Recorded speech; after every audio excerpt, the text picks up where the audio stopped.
Hello guys, my name is Robin Tolentino. I'm a licensed insurance and investment advisor, and I've been in this business for more than 5 years now, and my company deals with 6 of the biggest companies in Canada, namely Equitable Life, BMO, RBC, Industrial Alliance, Manulife, and Canada Protection Plan.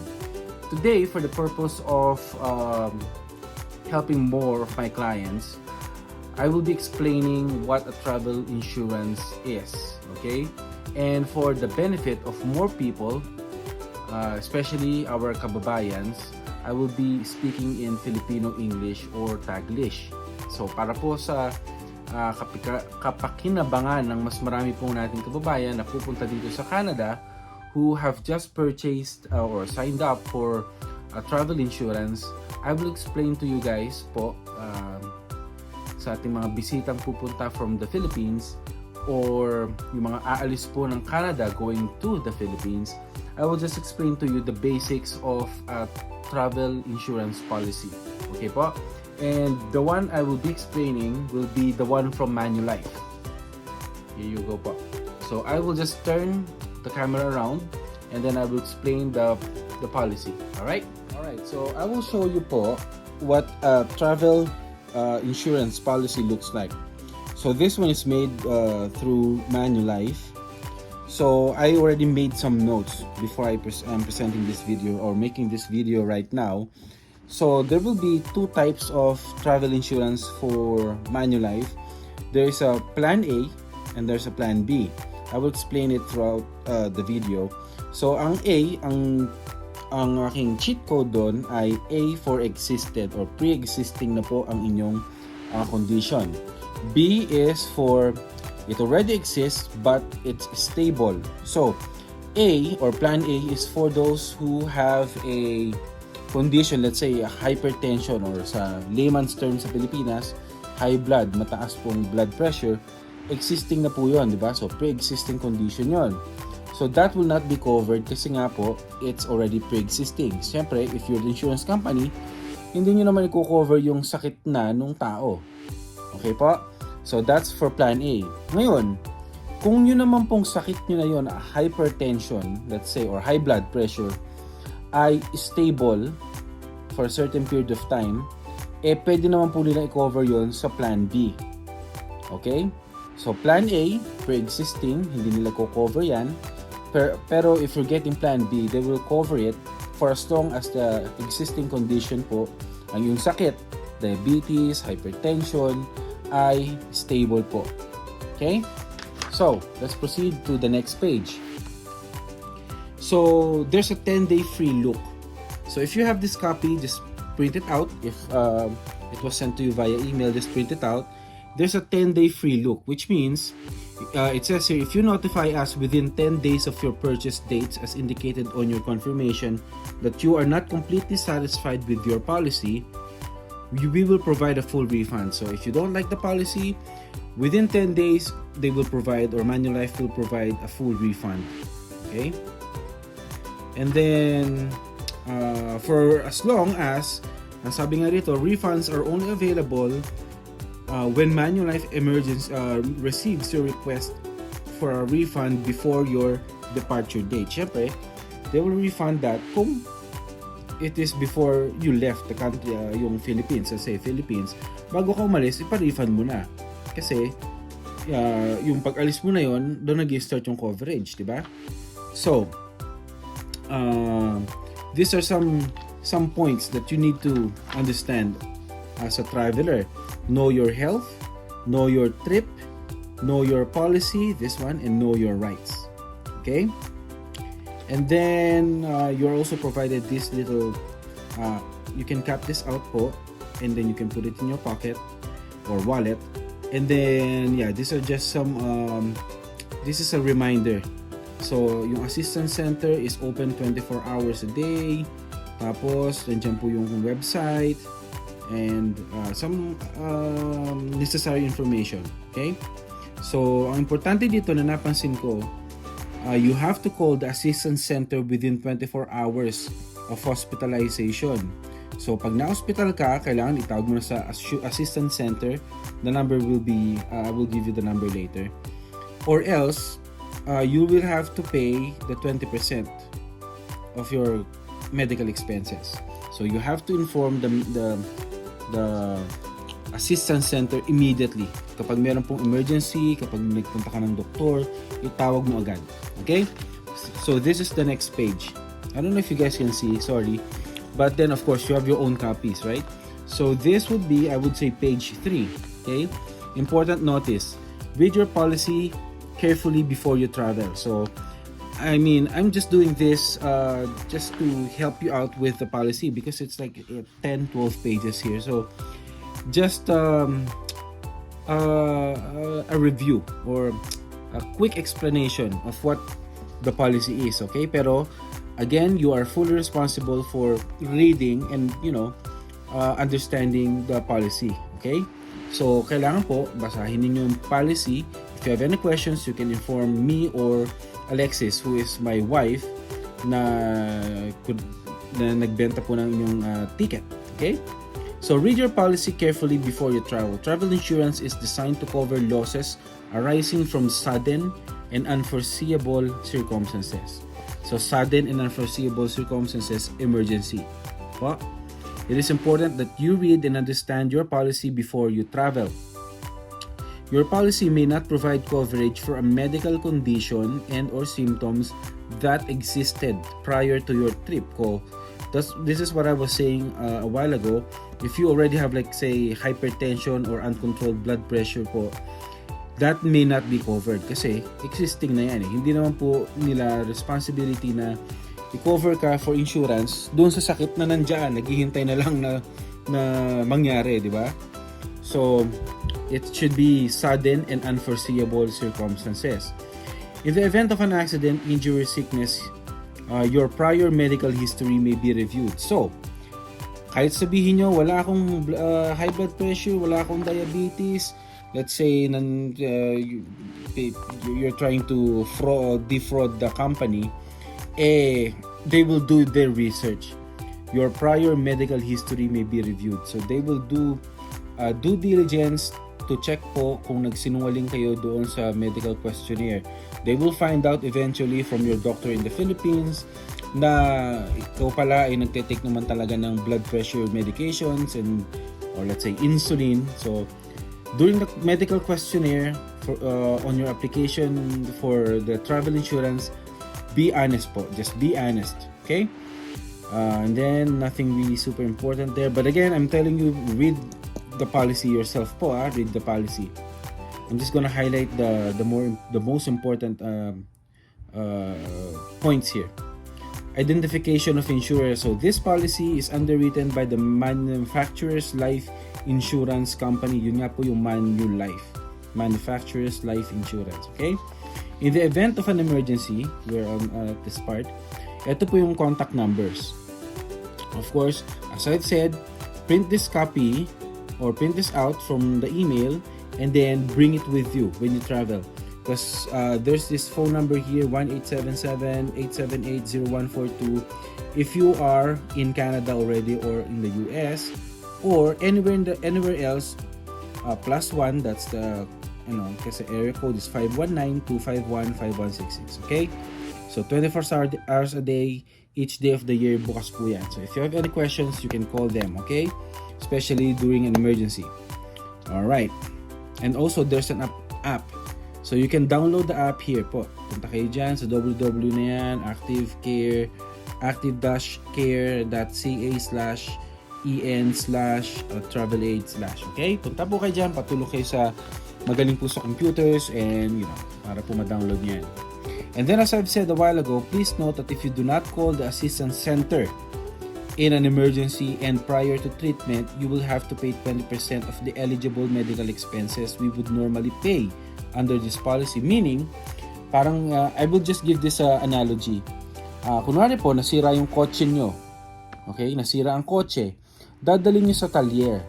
And then the mechanic will say, oh, you'll have to pay 20,000 pesos or $1,000 na lang po. And then, pinagawa mo $1,000 without contacting the assistance center. So what happens is, when they receive that invoice, they will not reimbursed the entire thing kasi nga, you will have to pay the 20% kasi kailangan itawag yung muna sa kanila. So when you get sick, when you get into an emergency, as much as possible, call the assistance center within 24 hours para po matulungan kayo with the fees unless or the expenses. Otherwise, you will be charged the 20%. So they will explain that to you. If you have questions, you can call that number that I just gave you. Okay po? And then, eligibility. So who can apply? Pwede ang visitors to Canada, just like yung galing ng Philippines. Yung Canadians na hindi pa eligible for benefits, so Canadians pwede rin. Persons who are in age or who are in Canada on a work visa or parent or and grandparents or visa. So work visa or super visa, pwede po sila mag-apply. New immigrants na hindi pa nakakuha ng health insurance plan coverage. Eligibility requirements, ito yung mga not eligible. Okay? You are not eligible for coverage kung you are traveling against the advice of a physician. Let's say your blood pressure, I'll just stick to the heart condition, okay? Ng blood pressure, I mean. Let's say sinabi ng doktor mataas ang blood pressure mo, wag kang bumiyahe, delikado sa aeroplano, delikado sa lahat. And then bumiyahe ka. You have a travel insurance, hindi nila ko-cover yan dahil nga po you were traveling against or laban dun sa sinabi ng doktor. So you're traveling against the advice of a physician, hindi po eligible yan. Or you have been diagnosed with a terminal illness, so mamamatay ka na, diretsahan na, mamamatay ka na, bumiyahe ka pa, less than 2 years to live ka na lang. Or you have a kidney condition requiring dialysis, kailangan pala weekly dialysis, hindi nila ko-cover yan. You have used home oxygen during the 12 months, so isang taon, within the 12 months, sa loob ng isang taon, gumamit ka ng oxygen. You have been diagnosed with Alzheimer's disease or any other form of dementia. Kasi syempre, dementia minsan lumalabas yan ng bahay, kung nabangga ka, di ba? So, hindi na kino-cover yan dahil medyo mental disorder. Disorder na nga. You're under 30 days old, so yung mga baby na less than 1 month, or kung 85 years old ka na, hindi ka na rin kino-cover. Or you reside in a nursing home sa Pilipinas or long-term care o pupunta ka sa rehab center, yan, mga hindi rin po kino-cover yan. If you require assistance with activities of daily living, so yun nga, kunwari hindi mo na kaya magbihis ng damit, hindi mo na kaya mag-toothbrush, mag-supply ng buhok, kumain mag-isa, yan, activities of daily living. Pag hindi nyo kayang gawin yan, they will not cover you. Syempre, masyadong risky para sa company yan. What else you need to know when applying for coverage? So, coverage must not exceed 365 days. So, 1 year ang full coverage po. Application for insurance may be made before or after you arrive in Canada. So, mas maganda, before ka umalis, ayos na yan, di ba? Or after, kung pagdating mo sa Canada, pwede ka pa rin kumuha. Plan B, applicants, 40 years of age or over. So, kung 40 anyos ka or older, must complete the medical questionnaire. Ito yung sa Plan B. Tapos, merong waiting period dyan, okay? Will apply except in the case of injury. Okay? So, may waiting period. And then, going to I'd say page 4, okay, from the front. This is page 4. Punta na tayo dito. You may not be covered under more than one plan during your trip. So, kung marami kayong masyadong travel insurance plan, you may not be covered kasi nakakarami, medyo suspicious na rin yun kung tutusin. A $75 deductible applies to each claim made under this policy. So, may $75 unless yung deductible, just to explain po sa ating mga medyo hindi po nakakaintindi ng deductible. Deductible po, yun po yung lalabas sa bulsa ninyo. Kunwari nga po, $1,000 ang bill sa ospital. Kunwari nga po, ganun kaliit. $1,000. So, ang deductible, bago po magbayad ang company or insurance company ng kanilang part, maglalabas ka muna ng deductible o galing sa bulsa mo. In this case, $75 or depende kung ano nga yung kinuha nyong plan. Meron po diyang kumuha na ang deductible ay $500, $1,000, $2,500 or $5,000. Ibig sabihin, kung ang bill mo ay $6,000, at doon sa contract na pinirmahan mo o pinili mo, you chose na 5,000, let's say, ang deductible, ikaw magbabayad ng 5,000 and then yung 1,000 sasagutin na ng company. Okay po, yun ang deductible. The deductible amount is the amount of covered expenses that you are responsible for paying per person. So, yun nga, you are responsible for that deductible po, galing sa bulsa mo. Okay? Under Plan A, no benefits are payable for pre-existing. Sinabi ko na yan, kung may sakit kang high blood or diabetes, hindi na sasagutin yan kasi dati nyo pang sakit yan eh. Especially kung yung condition na yan existed within the 180 days prior to your effective date of insurance. So let's say ang alis mo sa Philippines ay June 1st. So 180 days before June 1st, let's say January 1st. So 180 days within January 1st up to June 1st, meron kang high blood, hindi na sasagutin niya kasi existing na yan for Plan A. Kung Plan B naman, ito, yan, Plan B, sasagutin nila yon yung mga expenses related to that condition kung Plan B, basta stable naman siya within 180 days. Meaning, let's say, controlled ang blood pressure mo with, from January 1st to, let's say, June 1st nga ang alis mo. So, January to June 1st, stable, di ka nagpupunta sa doktor, wala kang punta-punta sa clinic, di ka na hospital, ayun, stable yun. Okay? So, general information. To apply for coverage, syempre, meron din tinatawag na family coverage. Pero yun nga, ang application ay, it has to happen within 365 days bago ka umalis. So, kung ang alis mo ay January 1st sa Pilipinas, January 1st ka alis. January 1st the other year, or let's say January 2nd the other year, kung ilan po 365 days, kailangan nag-apply ka. Hindi ka pwede mag-apply December pa nung 2 years ago. Okay? Kasi yung health condition natin pwede magbago within a few months, di ba? Lalo na kung more than 1 year pa. Okay? Family coverage, ang kino-cover ay the parents must be under age 60. Yan. So, yun yung sa Plan A. Okay? Again, family coverage is available under Plan A if you purchase and pay the premium for family coverage. The parents must be under the age of 60 and their unmarried dependent son or daughter traveling with them must be, yung mga bata, dependent dapat talaga. Siyempre, may proof dapat yun. 30 days to 21 years old, considered kids yan. And then, merong mental or physical disability. Okay po. So, kung hindi nyo nababasa, as I've said at the beginning, print nyo po ang policy. Okay? And then your coverage starts on the later of the effective date. So, kunwari, June 1st ka, ang policy mo starts June 1st. So, June 1st. Tapos, yung time and date you arrive in Canada. Yan po. After the expiry date of an existing Manulife policy, kung meron ng existing Manulife policy, or after you leave home, yung sa Pilipinas. Okay? Meron akong nilagay sa box dito.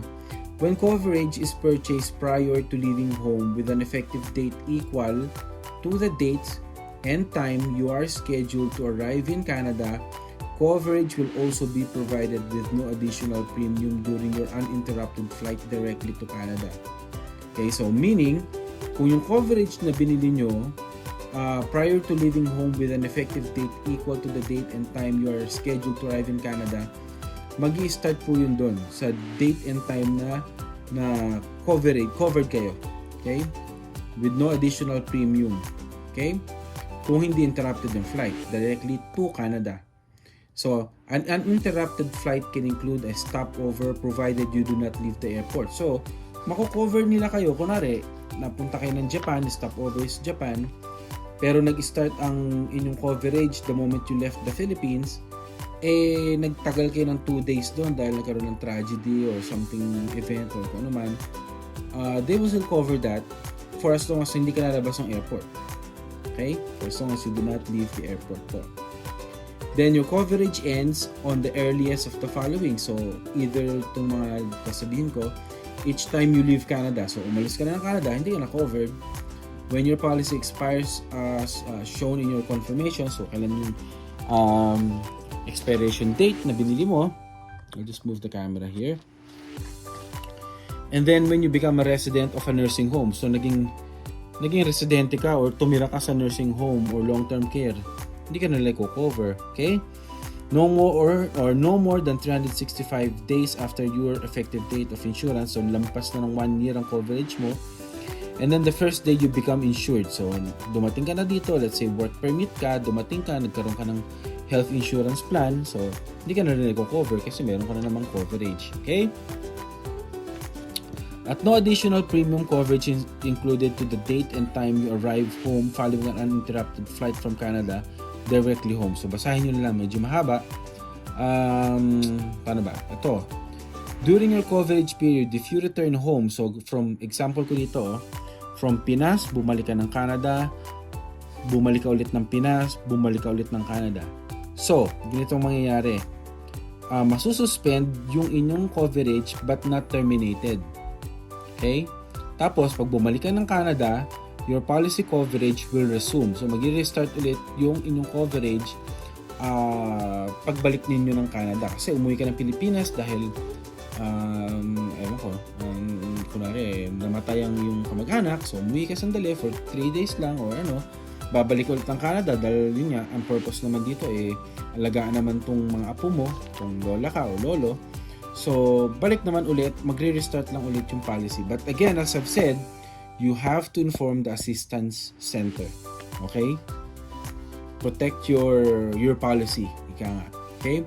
Insurance coverage for side trips outside Canada. So, kung lalabas ka ng Canada, pupunta ka ng Amerika, pupunta ka ng Caribbean, kung saan ka man pupunta, example ko dyan, going to the US, the insurance provides coverage while traveling outside Canada, excluding your country of origin.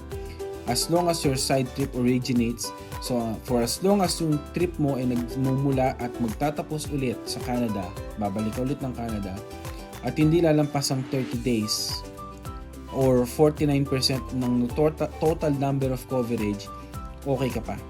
Again, tawagan ninyo ang assistance center, okay? And then, punta naman tayo dito. Automatic extension of your coverage is provided beyond the date you were scheduled to return home as per your confirmation if. So, automatic, pwedeng ma-extend ang inyong coverage. Again, call the assistance center kung ang inyong carrier is delayed and prevents you from traveling on your expiry date. Hindi ka makabiyahe dahil yung aeroplano, hindi ka problema. So, they can cover you for another 72 hours or 3 days. Okay? Or you or your travel companion are hospitalized on your expiry. So, yun nga, na-hospital kayo, syempre, hindi kayo makabiyahe dahil kailangan kayong pumunta sa, let's say, emergency department. So, just make sure na you will, again, inform the assistance center. Okay? Then, there's this paragraph here on how to extend your coverage. Basahin nyo na lang po yan. I don't want to make this video too long, guys, or para po hindi naman po boring ba panoorin. Okay? To, kung may kaso naman kayo, you want to refund your premium, if you are canceling your policy because your application for a parent and a grandparent visa was refused. Kunwari, ang purpose ng punta nyo dito is to take care of your grandkids or your kids, nagkaroon ng hindi kayo na approve for the visa, sabihan nyo lang po and they will get you a full refund. Ang assistance center ito nga po, itong number na to, okay? Pero kailangan sabihin nyo sa kanila before the effective date. Kunwari, June 1st kayo aalis, hindi kayo na-approve, February pa lang, hindi yung tinawagan, lumipas ang June 1st, hindi na kayo makakakuha ng refund. Okay, that's too late. So, you have to tell them ito, you have to call them na hindi ako na-approve yung visa ko, hindi ako makakaalis, etc. This one is for the parent and grandparent super visa, just so you know. So, hindi na-approve yung application na yun, so, yun. They will refund you. Okay? If you obtain Canadian government health insurance plan coverage, syempre, hindi mo na rin kailangan, or return home before the date of you were scheduled as per your confirmation. So, kung uuwi ka naman ng mas maaga, sabihan nyo lang din sila. They will or they may refund you. Again, don't quote me, but I'm always referring you to these numbers. Okay po? Tawagan nyo yan. Or the app yung gamitin nyo yung app. Okay? And then, ito pa, if you hold a parent and grandparent super visa and have purchased 365 days of coverage and are requesting a partial refund due to your yearly or your early return to your home. So yun nga, nandito ka na, grandparent visa, pero gusto mo na umuwi dahil nalulungkot ka, gusto mo makita yung asawa mo or kapitbahay mo, gusto mo makachismisan, gusto mo na umuwi, so pwede mong i-refund kahit paano yung visa. Okay? But then, tandaan mo, kailangan tawagan niyo pa rin ito. Okay? Kailangan you have had no claim that has been reported, paid, or denied. Wala kang reported or claim or have a payable claim for which the payment has not been issued, or the total amount of all reported eligible claim expenses will not exceed. Basahin nyo lang po yan. So, kailangan wala kayong claims para ma-refund yun. Okay? Or a claim has been paid, no refund is possible. So, kung meron na kayong nagpunta na kayo sa ospital, sinagot ng insurance, tapos sabi nyo, uwi na lang ako, hindi nila re-refund na kasi nagkaroon na kayo ng claim, gumastos na po yung insurance company. Okay, so just call them up and kung meron kayong questions about that. Alright, a written request to cancel this policy must be received within 60 days following the date you return home, along with proof of your departure from Canada. So, within 60 days or 2 months, kailangan sabihan nyo ang assistance center na yan. May written notice, okay? Kailangan po may written kayong ito po, 60 days, kailangan meron kayong copy, meron kayong pinadalang letter sa kanila. Just call the assistance center as I've said. Ito, how to make a claim. So, yan po yung numbers. Call within 24 hours of hospitalization. Ito, I mentioned this a while ago. Okay? If you do not contact the assistance center before receiving medical treatment, you will have to pay 20% of the medical expenses we would normally pay under the insurance. So, kung hindi ko yung nagsasabi, kunyari nga, nagpagawa ka ng kotse, mayroon ka namang insurance, pero pinagawa mo sa kapitbahay mo dahil alam mo na, gusto mo lang magawa agad, nagbayad ka ng 5,000 pesos, tapos after na gawin ng kapitbahay mo yung kotse, sinabi mo naman doon sa insurance na nagpagawa ka 5,000, hindi lang sasagutin yung buong 5,000 kasi charge ka ng 20% doon kasi nga hindi mo muna sila sinabihan. Pwedeng mag-refer sila na pumunta ka dito sa talyer na kilala namin, or yun nga, hindi namin nasagot yung ganyan. So, with any issues, ito po, call this number, okay? The assistance center will verify and explain your coverage. Okay, so kailangan tawagan nyo ang assistance center. They will explain everything to you. Okay, mas magaling po sila kumpara sa akin. Ako po ay nagbabasa lang din ng policy. Okay, and you can email them here or mail them, send them a letter. Ito po yung kanilang address. Ontario yan. Okay, your claim must be sent to us within 90 days. So within 3 months. Tapos kailangan po yung mga resibo, receipts, bills, and invoices kung meron kayong claims. What is covered naman under emergency medical insurance? So ito, we're talking about emergency medical insurance. Siyempre, ang emergency, yung mga unforeseen, mga biglaan, okay? Basahin ko lang itong part na to. Medical attention related to the medical attention you need if a medical emergency begins unexpectedly after your effective date of insurance. So, nag-start ng insurance yung after nung effective date. So, nag-start na. After your effective date of insurance and when these expenses are not covered by any other benefit plan. So, yun nga. Kung meron kayo ibang benefit plan, kailangan sabihin nyo rin sa kanila para ma-coordinate nila. Okay? Baka yung isang company naman pala ang sasagot ng ano na yun, ng expenses. So, you have to coordinate with the assistance center. Palagi ko mo sinasabi yan. The maximum amount of payable is based on the plan you have purchased. Kung ano yung binili nyo na medical plan. Tapos, kailangan ng, kung emergency yan, kailangan ordered by physician or dentist yung inyong mga treatment or tests, okay? O, yun po. So, kailangan, syempre, involve ang doktor at dentista. Hindi lang pwede sabihin yung nagkasakit ako, bumili ko ng gamot sa pharmacy, sasagutin ng Manulife yung gamot na yun. Hindi po ganun. Kailangan involved ng doctors or ang dentists, okay? So again, ito may word dito, deductible. I've explained that a while ago. You are responsible for paying per person per emergency. Yung po yung deductible. Kayong responsable doon. Okay? So ganun nga po. Kung na-notice nyo, the higher the deductible po na kinuha nyo sa plan. Kunwari, ang deductible na pinili nyo ay 1,000, 5,000, ganyan. Mas mura yung plan nyo kasi naglalabas ka muna ng pera bago maglabas ng pera yung company, yung insurance company. Yun po yung deductible.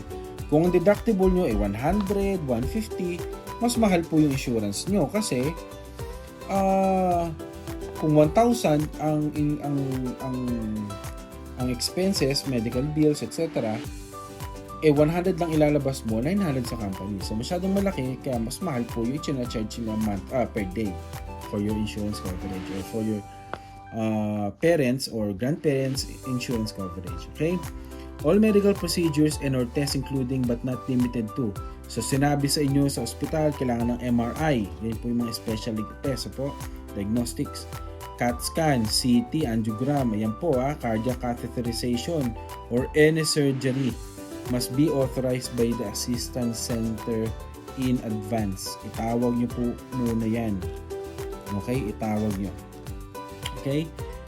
We will cover benefits number 5 to 11. Ito yung babasahin ko. And 13. Okay? Ito yun. Eligible covered expenses include, ito yung mga kino-cover na expenses. Expenses to receive emergency medical attention. Siyempre, yung doktor. Ito, nilagay ko na sa side.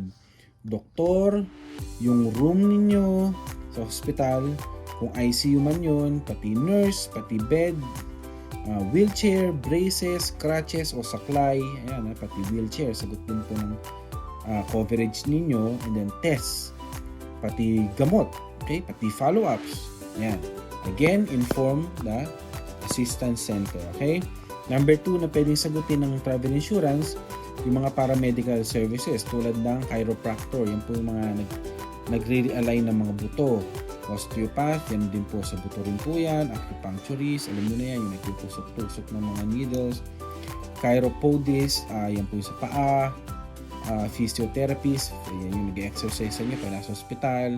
Podiatrist, nag-aasikaso ng paa nyo, lalo kung diabetic, etc. Kung naman, up to $70 per visit. So, a maximum of 700.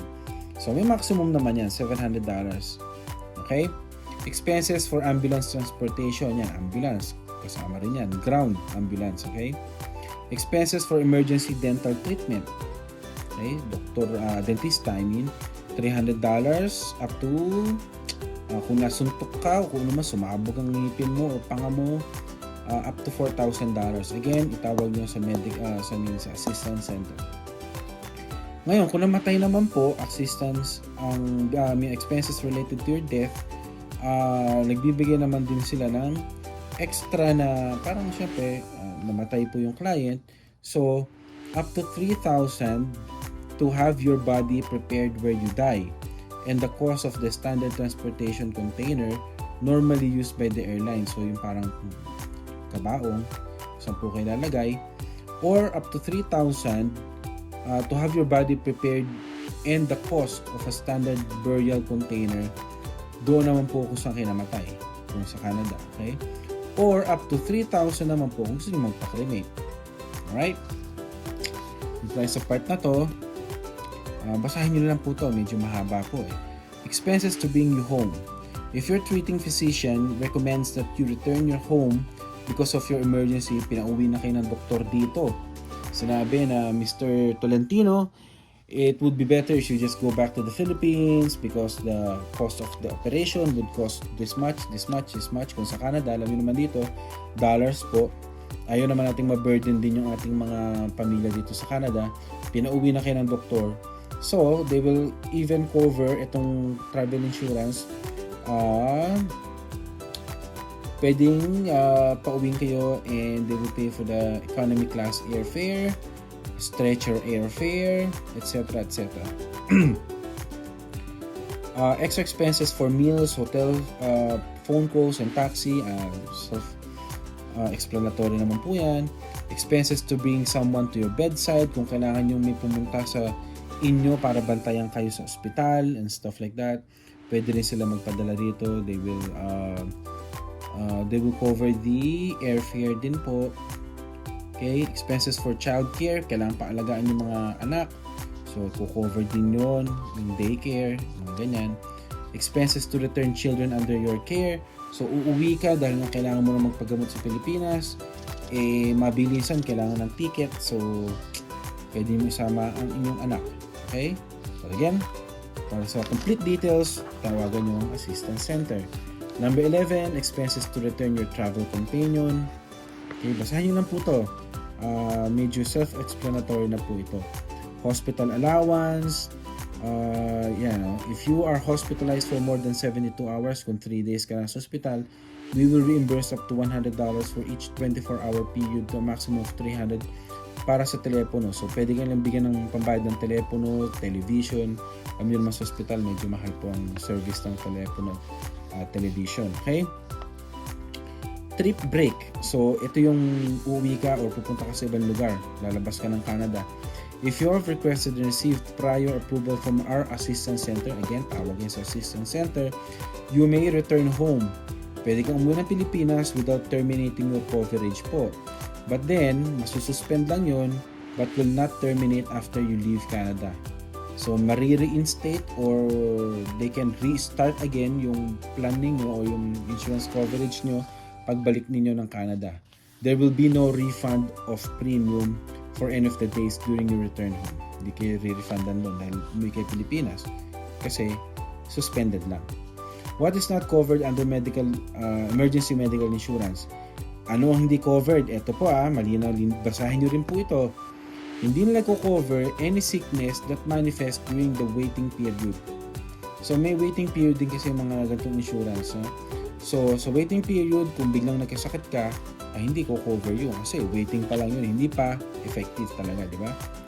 For Plan A, ito yung, tandaan nyo, yung A, may pre-existing condition, may sakit na siya noon pa, okay? At hindi stable. So ang Plan A, ito yung medyo hindi stable na mga I'd say may sakit, okay? A, any medical condition na na-diagnose o hindi na-diagnose na nag-exist na at nagpatingin ka na sa doktor. So, kunwari, basahin nyo lang to humingi ka na advice ng consultation sa doktor o investigation. Pero hindi na-diagnose. Let's say, 1 week or 2 weeks before ka umalis, nagka-chest pain ka. Sumakit po ang dibdib nyo. Or hindi ka makahinga. Ngayon, pumunta ka sa doktor or hindi ka pumunta sa doktor, tinago mo yan doon sa insurance application natin. Pero malalaman nga ng insurance yan. Pag may nangyari, hingi ka ng claim, aalamin nila yan. So, ang diagnosed or undiagnosed, yan po, sabihin, diagnosed, talagang sinabi ng doktor, meron kang hypertension. Undiagnosed, hindi sinabi ng doktor dahil hindi ka na bumalik hindi ka na bumalik, so, o hindi ka nagpatingin, hindi na diagnose, pero alam mo meron kang problema, hindi na cover yan. Aalamin po nila yan. So, be honest on your application. Be honest. Ito pa, any heart condition. If in the 180 days before the effective date, you require any form of nitroglycerin. Yan ho yung either patch yan or yung spray for the relief of angina. So, yung angina, yun po yung paninikip ng dibdib. Kasi wala nabawasan ng oxygen. So, kung malalaman nila yan, hindi kayo nila i-cover dyan. Any lung condition sa baga, 180 days din, bago yung effective date ng coverage nyo, nangailangan ka ng oxygen or prednisone kung sa pamamaga, yung mga corticosteroids. Or steroids, I mean. Sa Plan B naman, ito naman yung mga patients, nurse po kasi ako. Yung Plan B, yan po yung sa mga clients or passengers na merong pre-existing condition. Okay? That is not stable. A pre-existing condition that is not stable in the 180 days. So, di ba kailangan, para ma-approve ka dyan sa Plan B, as I said a while ago, kailangan 180 days bago ka umalis or bago ka nagpa-cover, ay yung sakit mo ay stable. Tandaan nyo, ang BS, ang Plan B, kailangan stable ka. Hindi ka pala stable, so di ko-cover yun. Kung ano man yung sakit na yun. Any heart condition, saka any lung condition, same as above ko, in-explain ko sa taas. Pareho lang siya. Okay? Number 4, expenses for a pre-existing conditions for which you were hospitalized either more than once or for at least 2 consecutive days in the 12-month period before your effective date of insurance. Explanation lang yan, na-hospital ka ng 2 araw, magkasunod, consecutive days or ikaw naman ay na-hospital kahit once lang, either more than once, kahit hindi magkasunod na araw, basta more than once, hospital ka, within 1 year, bago ka umalis. So, January 1st, 2022, aalis ka, pero January 1st, 2021, nagkasakit ka na, hospital ka. Hindi nila ko-cover yun. So, kailangan be honest, okay? And call the assistance center po, okay? Covered expenses that exceed the reasonable and customary charges. So, kasi merong, nagpatingin ka sa doktor. Ang sabi ng doktor, ang charge niya 10,000 per consultation. I'm just exaggerating po. But let's say, ganun, 1,000 per consultation. Masyadong malaki yun. Hindi rin nila i-cover yun. Dahil over naman po yun. Paano naman po yung company doon? Siyempre, business din sila, di ba? Covered expenses that exceed the maximum insured amount available. Siyempre, kung yung insurance coverage mo 10,000 lang,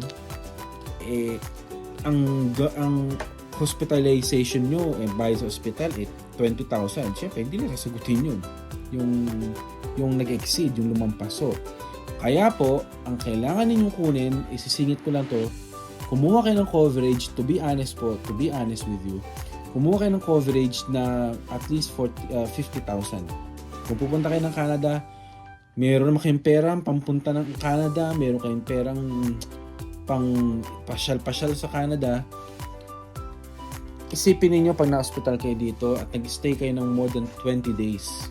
1,500 to 1,700. I work in the hospital, kaya ganun po, alam ko yung rates niyan. Magpunta ka lang sa emergency department dito, $500 halos, minimum. Okay, so ma-hospital ka 1,715 at night. So kung 20 days, abutin ka ng 30 plus thousand, 50,000 for more than, let's say, 20 days, diba? 25 days. So kumuha po kayo ng kayang-kaya ninyo na 50,000. Kailangan kumuha kayo ng coverage at least man lang 50,000 para hindi naman po mahirapan yung kamag-anak na binibisita natin kung ma-hospital tayo. Maawa din naman po tayo. Medyo malaki yun ang, syempre, premium o yung babayaran ninyo, mas malaki, pero mabuti na pong safe mabuti na po yung covered ka talaga. Opo? Alright, nasa na tayo? Dito tayo. So, any expenses or benefits if the information provided on the application for insurance is not truthful. So, kahit na $1 lang yung babayaran niyo sa hospital, pero sa application niyo pala nagsinungaling ka. Hindi truthful. Okay? Hindi nila i-cover ang any. Okay? Any expenses. Number 8, covered expenses that exceed 80% of those we would normally pay. Basahin nyo na lang po yan. Kailangan nyo tumawag sa assistance center. Any treatment that is not for emergency. Kung di naman emergency, di ba? Continued treatment of a medical condition when you have already received emergency treatment for that condition during your trip. If our medical advisors determine that the medical emergency has ended. Kung tapos na naman yung medical emergency, tapos ipatingin ka lang sa doktor na regular check-up or kung ano man, hindi lang ko-cover yun kasi tapos na sa medical emergency ang status nyo. Yan, again, yung mga tests, yung mga mamahaling test, CT scan, yan, MRI, itawag nyo yan sa assistance center kasi Gagastos sa inyo yan. Bandang huli yung sabihin sa inyo, dapat itinawag nyo muna sa amin. Dahil may rural area, let's say, na pwedeng gumawa sa inyo ng test na mura lang ang gano'n. So, hindi nila ko-cover. So, itawag nyo muna sa assistance center. Tandaan nyo yan, mga kamag-anak nyo, papanood nyo itong video na to sa kanila. Okay? A medical condition na alam mo na may sakit ka, yung may sakit ka dun, meron ka tinatagong sakit, alam mo. Or, ito, natagalog ko na lang alam mo yung sakit na meron ka or ine-expect mo magkakasakit ka dahil sumakit na ang puso mo 2 days before ka umalis ng Canada, pero tinago mo, pero ewan ko, bumili ka ng gamot or malalaman nila yan. Or may planned na investigation. Let's say, alam mo na nga may sakit ka sa puso, pupunta ka dito, hindi mo dineclare, pero yun nga, alam mo na kaya kailanganin mo, let's say, ng echocardiogram o pag-check ng puso. Ganoon lang po, simplify ko na lang. So, planned na yun na magpapacheck ka ng puso mo. Nalaman nilang sa Pilipinas pa lang pala meron na. Hindi nila sasagutin yan. Or sa Pilipinas pa lang talagang lumalabas na yung symptoms. Let's say, nagsusuka ka na dahil meron ka pala lahat ka pala or kung naman. So, in other words, ipaalam nyo, be honest in your application. Okay? Tapos, or meron namang advice sa inyo na doktor na huwag kang bumiyahe. Delikado sa puso mo. Or kailangan mo ng dialysis. Ay, hindi lang sasagutin yan. Ayan. Okay, may trip break. I've mentioned this one a while ago. Tapos, mga emergency, mga hazardous activities, yung mountain climbing, kailangan nyo ng mga anchors, pickaxes, bolts, yan, mga adventurous dyan. Okay? Motorized speed contest, nangangarera. Okay? So, yan, hindi nila ko-cover yan. Okay, next page. Again, continuation lang po, will not cover. Sorry kung hindi niyo po nababasa ng malinaw dahil hindi ko naman fino-focus masyado sa camera, pero sorry. You can follow nga po with using your own copy, yung printout niyo po. So, okay, print niyo siya. Then, hindi ko cover kung self-inflicted injury. Pinagsusuntok mo yung mukha mo or magpapakamatay ka, na injury ka, syempre nabalian ka ng leeg, tapos naputol yung sinasabitan ng lubid mo sa leeg, hindi nila sasagutin yan, okay? Yan, mga criminal act. Mangho-hold up ka pala ng bangko pagdating mo ng Canada, nabaril ka. Siyempre, kailangan ka dalhin sa hospital. Hindi ka naman taga rito. Sasabihin mo, don't worry, I have my travel insurance. Hindi lang ko cover yun. Criminal act yung ginawa mo okay? Or nasa bar kayo, pinalo mo ng bote yung nagkapaluan, pinalo ka, natuso ka, nasaksak ka. Nangyari dahil criminal act, dahil nag-aaway kayo, diba? So, ingat kayo sa mga gagawin nyo sa Canada. Or sinabihan ka nga na gawin mo yung therapist, hindi mo sinunod, hindi ka rin nagko-cover sa kung naman mangyari sa'yo. Tapos, syempre, any injury related to or death related to intoxication or pagkalasing or paggamit ng drugs, alcohol, or any chemical dependence, hindi na sasagutin yan, So, wag kayong loloko-loko sa Canada, okay? Dito tayo, may mga any loss resulting from your minor mental or emotional disorder. Yan.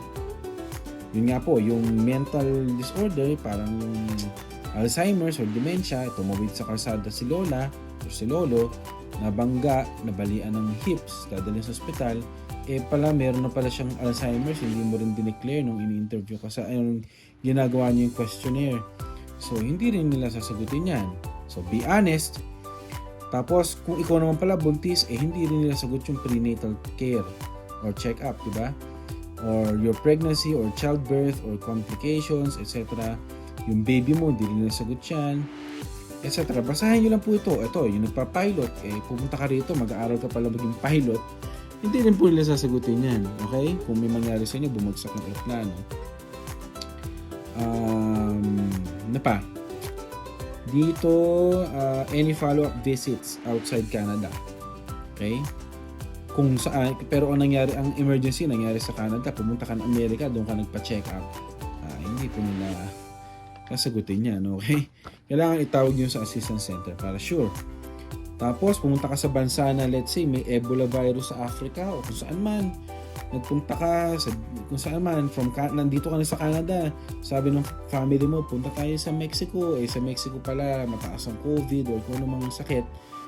Hindi lang sasagutin niya. Dahil kung may travel advisory na huwag kayong pumunta doon, dahil delikado, nagpunta ka pa rin, nagkasakit ka, wala po. Okay? And then, act of war or terrorism. Yan, sadly, kunwari, binomba ang binomba ang Canada ng ibang bansa, and then nabagsakan ng bomba si lolo o si lola, buhay pa, pero hindi rin po sagutin niya kasi act of war po yun o terrorism. Okay? So sa claims, ito po ang kailangan nyo, ha? Don't forget, kapag magkukuha kayo ng claims, original receipts, yan, proof of payment, etc., medical records, proof of the accident. Yan, basahin niyo po itong part na to, ha? Okay? Sorry, it's already 50 minutes pero this is for your own good. So, pagtyagaan nyo na lang pong pakinggan ako. Proof of travel dates, etc., copy of your ticket, etc. What is your, what is covered under travel accident insurance? Ito po, loss of life, limb, or sight. Yan pong nako-cover. We will pay up to the maximum according to the following schedule for loss of limb, life, or sight. 50,000 or up to 50,000 kung nawalan ka ng dalawang mata or dalawang arms or legs. Up to 25,000 kung one eye lang naman po at one limb or braso or legs or binti or paa. Okay? What is not covered under travel accident insurance? Ito nga, yung mga hazardous activities. Kunwari nga, nag-rock climbing ka, mountain climbing, skydiving, parachuting. Imagine mo, snorkeling ka pa dito, scuba diving, yan. Number 2, self-inflicted. Napaliwanag ko na yung kanina, sinaktan mo yung sarili mo or nagpapakamatay ka. Not following a recommended or prescribed therapy, nasabi ko rin kanina yan. Intoxication, medication, sa drugs, alcohol, or ibang gamot. Okay? Minor mental or emotional disorder, nag-pilot ka or nagpa-under ka ng aeroplano, hindi ka lang pala marunong, bumagsak. Criminal act, act of war, terrorism, ayan. Okay, almost done na rin po. At least this is better, I think, than reading by yourself ng itong policy na to. Okay? If you're making a claim under travel accident insurance, if your body is not found within 12 months, kung nawala ka, within 12 months hindi ka makita, they will presume you dead. Patay. Okay? If a claim is made under this insurance, we will need syempre police, autopsy, coroner's report, medical records, death certificate as applicable. Ito naman we're going to the optional trip interruption insurance. You can just read on this, okay? So, ito nga kung na-interrupt yung travel niyo o ayan, so may mga events na tinutukoy diyan. Like nagkasakit yung, let's say, yung companion mo or ikaw. So, yan. Basahin nyo lang po to. This is not as difficult to understand as the emergency coverage po or medical coverage. Okay? What is not covered under optional trip interruption? Medical condition related to a covered event. Yan. Yung mga nabanggit ko dito. It's written up here, yung mga covered events. An event which at the effective date of this insurance you or your travel companion knew or it was reasonable to expect may eventually prevent you from completing your trip. So, yan. Basahin nyo lang po yan, okay? And then, yan. Mahaba rin kasi siya, 12. I don't want to take up more of your time. It's 53 minutes already in the video po. But just read this and then if you have any questions, you can contact me or Alexis or yung assistance center. Mas mabilis yan. Kung midnight or hindi kami sumasagot na Alexis because we're busy, you can always call the assistance center. 24 hours a day sila open. Okay? If you're making a claim under trip interruption, kailangan nyo itawag muna assistance center. Tandaan nyo yan. That's the word of the day, assistance center. Kailangan din syempre proof of the cost of the claim. Ano yung mga proof? So, complete original and used transportation. Hindi ka bumiyahe, di ba? Original passenger receipt, original receipt for the travel arrangements, Yan, yung mga hotel, yan, meal, taxi, etc. Any of the other invoice or receipt supporting the claim. Okay? Almost done, guys. Thanks for your time. Okay, we're done actually. What else do you need to know? We're on this part na. Okay, your policy is issued on the basis of information provided in your application. Tandaan nyo, during the application, hindi kayo kinuhanan ng dugo, kinuhanan ng ihi, or hindi ng record. Tandaan nyo, kinausap lang kayo ng either travel agent or your insurance agent. So, ang lahat ng sagot ninyo was only based on your answers. So, kung dinaya ninyo, the insurance this insurance is void, baliwala, in the case of fraud or attempted fraud. Tandaan nyo, attempted fraud pa lang, parang white lies, parang ganun. Or talaga nag-lie ka during the application. Void yan. Hindi lang sasagutin kung na-hospital ka, naputulan ka ng kamay, o kung ano man. Hindi lang sasagutin yan. Basta napatunayan nilang void. You were untruthful. Okay? Siyempre, despite any other provisions in this contract is subject to the statutory conditions contained in the governing provincial statute. So, siyempre, depende pa rin sa batas ng Canada yan. Pwede magbago yan anytime eh. Okay? So, yan. So, siyempre, premium, tayo sa premium. Siyempre, itong policy na to will only be issued or confirmed kung nagbayad ka ng premium or yung, alam mo yan, pera. Nagbayad kayo, di ba? Upon payment of premium, this document becomes a binding contract. So, pag nagbayad ka ng premium, nagiging binding.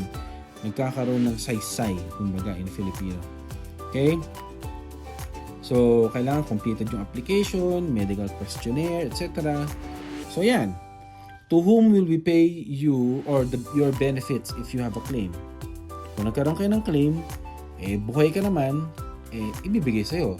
Ngayon, kung namatay ka, so except in the case of your death, we will pay the expenses covered under this insurance to you kung buhay ka. Pero, in the case of death, dadalhin yun sa estate or dun sa may iwan mong tao or yung properties mo, etc. etc. Mahirap explain yung estate eh. So, basta hindi sa'yo dahil patay ka na eh. Alright guys, so basically yan po, page 10. Actually, there's a page number there. So, page 10 yan. And then page 11, hindi ko na di-discuss guys. It's 57 minutes already. Yan naman yung definition of terms. Yung ano yung act of terrorism, act of war, activities of daily living, yan, nabanggit ko kanina yan, age, etc., expiry date, emergency, yan, basahin nyo na lang dito or just print out your own copy. Immediate family, ano ba yan, medical condition, medical questionnaire, etc. Okay? Pati yung we, us, diba, ganyan yan, pag you're entering into an agreement or contract, meron pong mga definition of terms. Notice on privacy, your privacy matters, syempre. As an insurance agent, hindi po namin pinagkakalat ang inyong mga information like phone numbers, email address, etc. Kung magkano ito yung sweldo nyo, ano sakit nyo, hindi po namin pinagkakalat siya. Yan po ang, tandaan nyo, assistance center.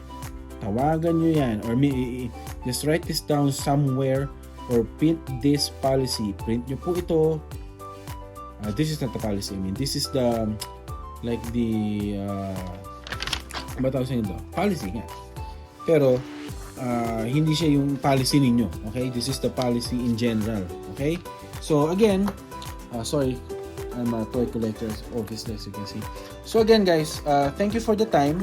And again, this is Robin Tolentino. I'm the husband of Marie Alexis Tolentino, your travel manager, international travel manager. We've been married for since 2009 kung naman date mo panood to.